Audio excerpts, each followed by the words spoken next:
ఈ పాడ్కాస్ట్ నచ్చితే లైక్ చేయండి, షేర్ చేయండి, సబ్స్క్రైబ్ చేయండి, ఫాలో అవ్వండి. సహాయం చేయడం అనేది చాలా మంచిదే అనేది ఒక కథ ద్వారా తెలుసుకుందాం. విజయుడు అజయుడు అనేటువంటి ఒక ఇద్దరు యువరాజులు ఇద్దరు ఆశ్రమంలో గురువుగారి వద్ద విద్యాభ్యాసం పూర్తి చేశారు. అంటే వాళ్ళు చదువుకున్నారు అక్కడ ఒక గురువుగారి దగ్గర.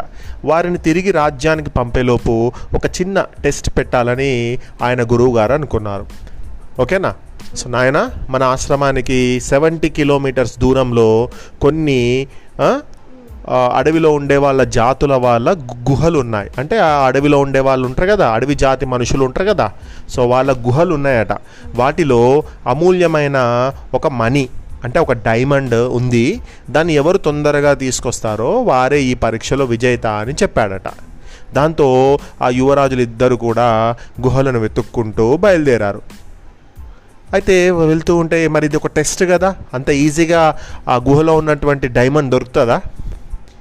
మరి ఆ గురువు గారికి ఆ విషయం తెలుసు. అయితే ఏం చేసిండట, ఇద్దరు వెళ్తూ ఉంటే అడవిలో వెళ్తున్నారు, గుర్రం మీద ఎక్కి అని కొంత దూరం వెళ్ళిన తర్వాత వాళ్ళకి మధ్యలో ఒక వ్యక్తి కింద పడిపోయి చాలా గాయాలై ఉన్నాయట, తీవ్ర గాయాలతో కనిపించిండట. అయ్యో, ఆగితే ఆలస్యం అయిపోతుందని ఈ అజయుడు అనేటువంటి ఒక యువరాజు, ఫస్ట్ యువరాజు ఏం చేసిండు, ఆయన అక్కడ కింద పడిపోయినా కూడా ఆయనకి ఏమాత్రం హెల్ప్ చేయకుండా ముందుకెళ్ళిపోయిండు. కానీ విజయుడు అని ఇంకొక అతను ఉన్నాడు కదా, విజయుడు అజయుడు ఇద్దరు.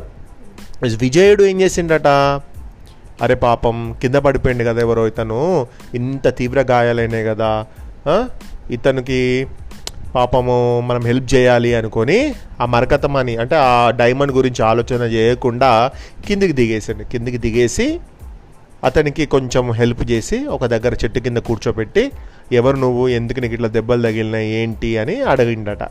అయితే కొంచెం సేపు అయిన తర్వాత ఆ వ్యక్తికి ఇంకేం కాదు అని అనుకొని సరేలే అని చెప్పి ఆ వ్యక్తి కొన్ని మంచినీళ్ళు ఇచ్చి అక్కడ ఊర్లో ఉన్న వాళ్ళని పిలిపించి ఇతన్ని మీ ఊర్లోకి తీసుకెళ్ళి కొంచెం ఆయనకు మంచి మెడిసిన్ ఇప్పించండి, ఆయన కొంచెం కోలుకోవాలి త్వరగా అని చెప్పి అతను కూడా మళ్ళీ గుర్రం ఎక్కి ఆ మనీని తీసుకోవడం కోసం వెళ్ళిపోయిండట. ఓకేనా? తర్వాత ఏం జరిగిందట, కొంత దూరం వెళ్ళాక అతడికి అజయుడు అక్కడ ఆటవిక తెగలు అంటే ఎవరైతే ఆ గుహలు ఉన్నాయి కదా, ఆ గుహలు ఎవరైతే సంబంధించినాయో ఆ గుహలో ఉన్న వాళ్ళు, ఆ గుహ ఎవరైతే ఆ గుహలో ఉంటారో మనుషులు ఉంటారో వాళ్ళు ఏం చేసిండట, ఈ అజయుడిని ఏం చేసిండట, వాళ్ళు బందీ చేసేసిండట. అజయుని బందీగా చేసే వరకు ఏమైందట, అప్పుడే అక్కడ విజయుడు, అక్కడ ఎవరికైతే ఆ కింద పడ్డ ఆయనకు హెల్ప్ చేసిండో ఆ విజయుడు బయలుదేరి చూసే వరకు అజయుడు అనే అతను ఆ యువరాజుని కొంతమంది బంధించి పెట్టిండ్రు కదా. బంధించి పెట్టగానే ఏం చేసిండట, ఈ వెంటనే విజయుడు వారితో స్నేహంగా మాట్లాడి, అయ్యో మీరు అట్లా చేయకండి, మేము ఇక్కడ మా గురువు గారు చెప్తే మేము ఇక్కడికి వచ్చినాము, మమ్మల్ని విడిచిపెట్టండి, మేము మళ్ళీ తిరిగి వెళ్ళిపోతాము, మిమ్మల్ని డిస్టర్బ్ చేయడం అనేది మా ఉద్దేశం కాదు, మీ రాజ్యంలోకి అంటే మీ గుహల దగ్గరకు వచ్చి మిమ్మల్ని డిస్టర్బ్ చేయడం కాదు, మాకు ఇది ఒక టెస్ట్, మేము మా ఎడ్యుకేషన్ కంప్లీట్ చేసినాము కాబట్టి మాకు మీరు ఏమనకండి అని చెప్పిండట.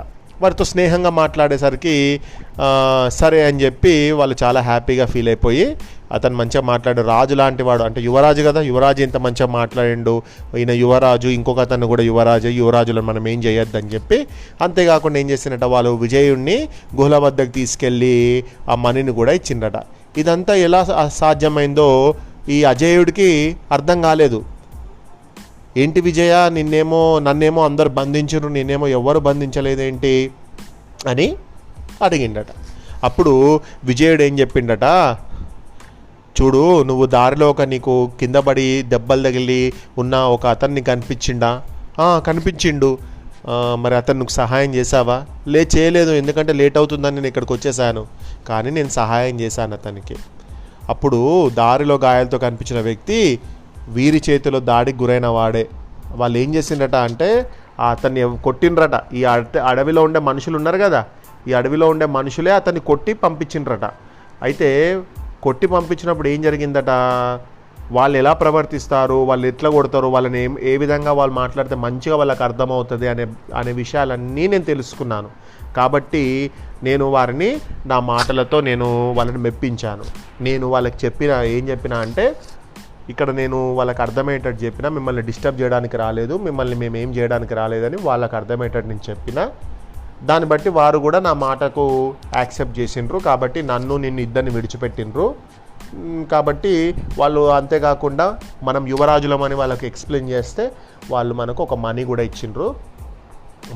కూడా ఇచ్చిండ్రు. అట్లా నేను సంపాదించిన అని చెప్పాడట. అంటే ఓహో, పక్కవారికి సహాయం చేస్తే అది మనకు మంచి చేస్తుందన్న విషయం అప్పుడే అజయుడికి అర్థమైంది. అంతేనా? అతను గాయాలతో పడి ఉన్న ఆయనను వీళ్ళిద్దరు పట్టించుకోకుండా ఉంటే ఏం జరిగేది? ఇద్దరిని వాళ్ళు బంధించేవాళ్ళు.